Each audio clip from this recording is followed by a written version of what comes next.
Hai millennials, kali ini kita bahas lagi soal waktu yang tepat untuk beli properti. Jadi belakangan banyak banget pertanyaan yang inbox ke kami tentang benar gak sih di masa COVID-19 ini adalah waktu yang tepat untuk membeli properti. Sekaligus materi ini saya bagikan untuk menindaklanjuti video saya sebelumnya mengenai mending beli atau sewa properti sih. Nah, dalam video tersebut, saya membahas kasus nyata teman saya yang sewa rumah di Jakarta dengan harga 40 juta per tahun. Sementara kalau dia tanya ke ownernya, kalau dia mau beli, dijual dengan harga 3 miliar. Kenapa dijual begitu mahal? Karena emang lokasinya prime, dekat banget, dan malahan berhadapan langsung dengan area komersial pasar yang ramai banget. Dan kebetulan teman saya itu juga memfungsikan rumahnya selain sebagai tempat tinggal juga sebagai tempat usaha. Nah, saya juga kemudian membaca-baca apakah lebih baik orang tersebut beli atau sewa. Saya kemudian cari tahu tentang yang namanya PR ratio atau price to rent ratio. Di mana kalau kita bandingkan harga terhadap nilai sewanya itu 3M dibandingkan 40 juta itu adalah 75. Dan sedangkan menurut para ahli, apabila PR rasio itu ada di angka 1-15, lebih baik kita beli properti tersebut. Nah, di angka 75 berarti lebih baik jangan beli, lebih baik sewa saja.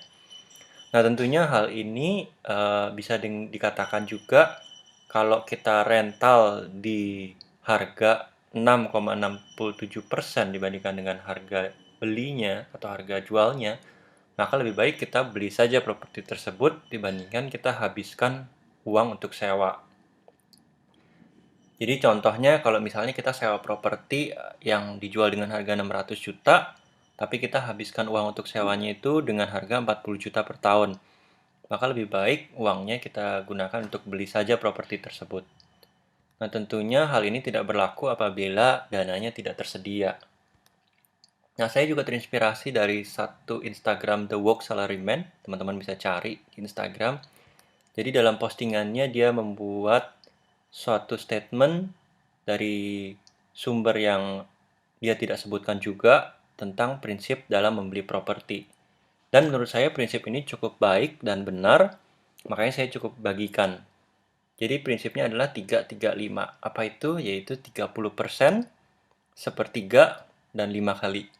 Yaitu pada saat kita mau beli properti, pastikan dananya sudah tersedia 30% untuk uang muka, cicilannya jangan melebihi sepertiga dari income kita tiap bulannya, dan harga propertinya maksimal adalah 5 kali dari income kita setahun. Nah, saya mau bahas, ini ada satu contoh kasus nyata lagi, pada tahun 2011. Jadi ada pasangan muda yang kita sebut aja Park Keran dan Park Lalel. Tentunya namanya disamarkan ya. Jadi Park Keran ini adalah seorang karyawan dan sudah 3 tahun bekerja dengan gaji 7 juta per bulan dan dia punya deposito 200 juta. Sedangkan calon pasangannya Park Lalel, dia adalah seorang karyawan, sudah 5 tahun bekerja dengan gaji 8 juta per bulan dan punya deposito atau tabungan 50 juta. Nah, jika dikombinasikan income-nya 15 juta per bulan, dana tersedianya 250 juta deposito keduanya. Nah, mereka mencari rumah, kemudian ketemu rumah pertama mereka di harga 625 juta waktu itu beli, sudah termasuk pajak, dan kemudian diputuskan untuk renovasi rumah tersebut karena kondisinya sudah cukup tua dengan budget 200 juta. Atau total 825 juta. Sedangkan dana yang tersedia untuk DP, yaitu tadi depositonya 250 juta, dan cicilannya adalah 5 juta per bulan selama 10 tahun. Nah, kalau kita lihat terhadap statementnya The Work Salaryman tadi, 3-3-5, 30%, sepertiga, dan 5 kali. Benar nggak sih sesuai? Jadi dari 250 dibandingkan 825 harganya, benar dia sudah sediakan DP-nya 30%. Terus cicilannya juga income mereka berdua 15, cicilannya 5 juta, sesuai juga. Dan harga rumahnya kan 825. Sementara kalau income-nya setahun itu 15 kali 12, 825 dibagi 15 kali 12, itu baru 4,5. Jadi masih dalam rentang yang sesuai di bawah 5 kali. Nah, teman-teman bisa coba juga pada saat membeli properti gunakan skema yang ini gitu. Supaya apa? Supaya kita tidak terjebak ke dalam prinsip kita harus punya aset yang terlalu berlebih-lebihan gitu. Sedangkan kita tidak punya cash sama sekali.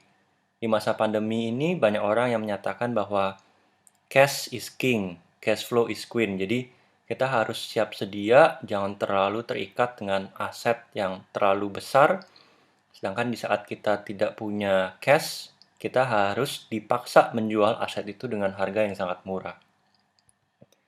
Nah, selain itu juga kita jangan sampai terikat terlalu banyak dalam cicilan rumah kita sehingga kita tidak bisa banyak menghabiskan investasi-investasi kita di tempat-tempat yang lain gitu. Kenapa? Karena properti itu ada siklusnya. Siklus properti selama saya 12 tahun bekerja ada siklusnya. Jadi tahun 2008 itu properti sempat crash. Lalu tahun 2010 sampai tahun 2013 atau 2014 itu properti menuju recovery dan boom.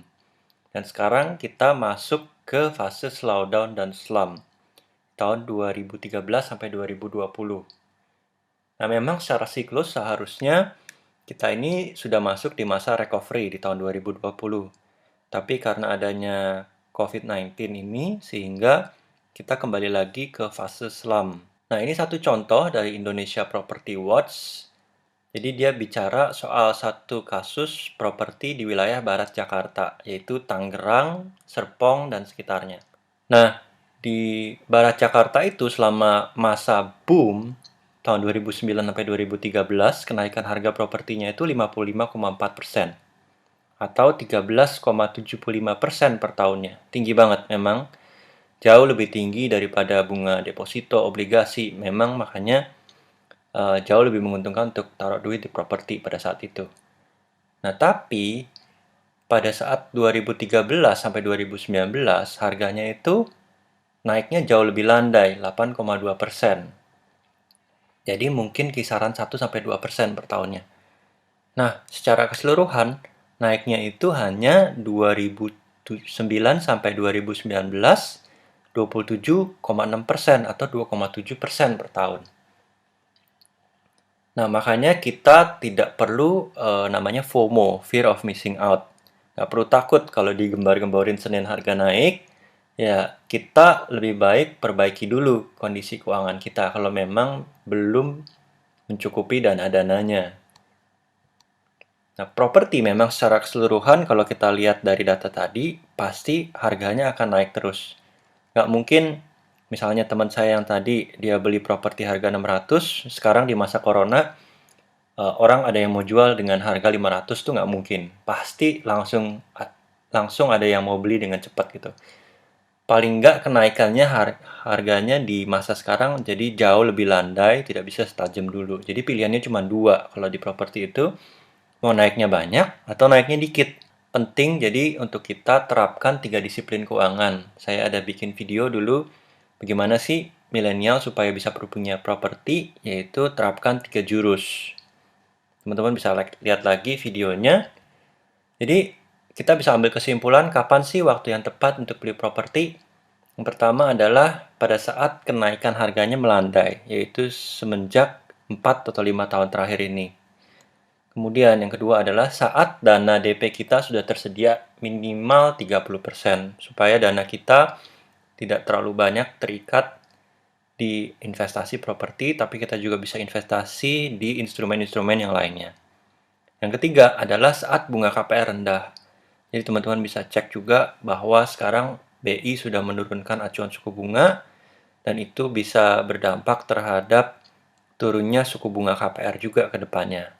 Kita nggak ada yang tahu pasti, tapi saat ini suku bunga KPR juga sebelum BI menurunkan suku bunga acuan juga sudah sangat murah. Ada yang menjual dengan 6,5%, ada yang menjual dengan 4%. Jadi memang saatnya sekarang adalah time to buy. Saat yang tepat untuk beli ya sekarang. Nah, apabila teman-teman merasa video ini berguna, silahkan like dan subscribe dan bantu juga share ke teman-teman lain. Thank you. See you on another episode. Bye-bye.